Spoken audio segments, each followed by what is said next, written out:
مقصد اس کے علاوہ اور کوئی نہیں ہے. کوئی نیا طریقہ اکارڈنگ ٹو یور تھیوری سر، اگر ایک نیا طریقہ ایجاد ہو کہ پھر اس الیکشن میں اگر یہ ہو جاتا ہے تو ہم کتنی دفعہ الیکشنز کروائیں گے؟ جی میرا خیال ہے کہ جو ایجوکیشن اس کے نتیجے میں، جو آگہی اس کے نتیجے میں پوری قوم کو اور ووٹر کو ہوگی، وہ ان کو یہ پتہ چلے گا کہ ان کے حقیقی نمائندے اسمبلی کے اندر نہیں جا رہے، اور اس دباؤ کے تحت اسمبلی بہتر قوانین سازی کر سکے گی، ایک پاورفل الیکشن کمیشن بنایا جا سکے گا جو بالکل کمزور ہے، مجہول ہے.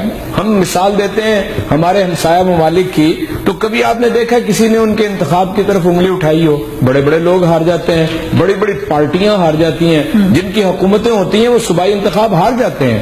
ابھی ہمارے ہاں قریب ہی ایک مثال گزری ہے، میں نام نہ بھی لوں تو لوگوں کو سمجھ آ جائے گی، اس لیے ہمارا مقصد اس سے علاوہ کوئی نہیں ہے. دیکھیں ہم نے جب یہ 11 اکتوبر کو یہ الیکشن ہوا نا ضمنی، تو رات 12:35 کے اس نتائج کو قبول کر لیا تھا، اس شرط کے ساتھ کہ ہم یہ دیکھیں گے کہ دوپہر 1 بجے سے ایک شکایت شروع ہوئی تھی کہ ہزاروں لوگ یہ کہتے تھے کہ میرا ووٹ 2013 میں اسی پولنگ اسٹیشن پہ میں نے کاسٹ کیا تھا، آج وہ نہیں ہے وہاں پہ.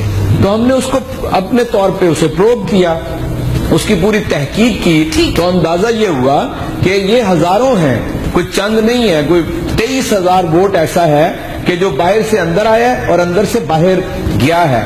صرف اس عرصہ یہی پلی ہے آپ کی، آئی گیٹ دیٹ، یہی پلی ہے، اور اسی کو لے کے آپ چیف الیکشن کمیشنر کے پاس گئے. دانیال عزیز صاحب یہ جو بات کر رہے ہیں اس کے حساب سے تو صرف 2000 کے مارجن سے آپ لوگ جیتے ہیں، سو اٹ مینس کہ 30,000 سے پاکستان تحریک انصاف نے جیت جانا تھا وہاں پر. یہ سراسر غلط بات ہو رہی ہے جی. آپ کو پتہ ہے میں مفروضوں کے اوپر اپنا بیان نہیں کرتا. یہ ان کی پٹیشن ہے، میں آج لے کے آیا ہوں الیکشن کمیشن سے، یہ میں نے لفظ بلفظ ساری پڑھی ہے. میں آپ کے ناظرین کو بتانا چاہتا ہوں اس کے ہر صفحے پہ، یہ کائنڈلی آپ زوم ان کریں، اس کے ہر صفحے پہ لکھا ہوا ہے کہ ہمیں انفارمیشن درکار ہے، کہ ہمیں انفارمیشن چاہیے. اس کا ہر صفحہ آپ دیکھ لیں، یہ آپ اس کا کوئی سا بھی صفحہ دیکھ لیں، یہ دیکھ لیں آپ انفارمیشن، یہ دیکھ لیں چاہیے. تو میں یہ ایک منٹ جی میری بات سن لیں. یہ کہہ رہے ہیں کہ ہمیں جب لوگوں سے پوچھا تو ہمیں پتا چلا کہ ہزاروں لوگوں کے جو ووٹ ہیں وہ تبدیل ہوئے تھے. اگر ان کی بات سچ ہے تو پھر ان کے یہاں پر نام ہونا چاہیے تھے. ان کے پاس تو ہے ہی کچھ نہیں. اسی طرح انہوں نے جوڈیشل کمیشن میں جھوٹ بولا تھا اور کھودا پہاڑ نکلا چوہا. جب ان کو پوچھا گیا 35 پنچر کے بارے میں کیا سیاسی بیان ہے. یہ جھوٹ اور فریب یہ کتنی دیر چلائیں گے؟ اور میری بات سن لیجیے، میرا بیان آپ نے ان کو انٹرپٹ نہیں کیا، مجھے بھی ایک موقع دے، میں کم از کم آپ کے ناظرین کے سامنے میں کیس تو رکھوں. اب اس پٹیشن کے تحت یہ کیا کہہ رہے ہیں؟ اس پٹیشن یہ کہہ رہے ہیں کہ ہمیں کوئی معلومات نہیں ہے. الزام تو دور کی بات، ثبوت تو دور کی بات، الزام انہوں نے لگا دیا. ان کے پاس کوئی ثبوت نہیں ہے تو الیکشن کمیشن سے ابھی تک ثبوت ڈھونڈتے پھر رہے ہیں کہ الزام کی تیاری کریں، اور کہہ رہے ہیں کہ جناب آپ یا صادق صاحب الیکشن کی تیاری کریں. یہ اتنی بڑا جھوٹ اور فریب، یہ جہانگیر ترین کی واردات ہے. واردات یہ، اور جہانگیر ترین نے واردات کی تھی کہ پورے پاکستان کو مجبور کر کے صرف اپنے ڈھیٹ ہو کے اپنے ایک الیکشن کے لیے وہ اب جیت گئے. اب کہتے ہیں جی سر بالکل ٹھیک، اب نیا انہوں نے کھلاڑی نکالا اسی کام کے لیے، اس کو علیم خان کو. اور یہ بھی بالکل، یہ دیکھیے کیسے کہتے ہیں ووٹ ٹرانسفر، کون سا ثبوت ہے ان کے پاس؟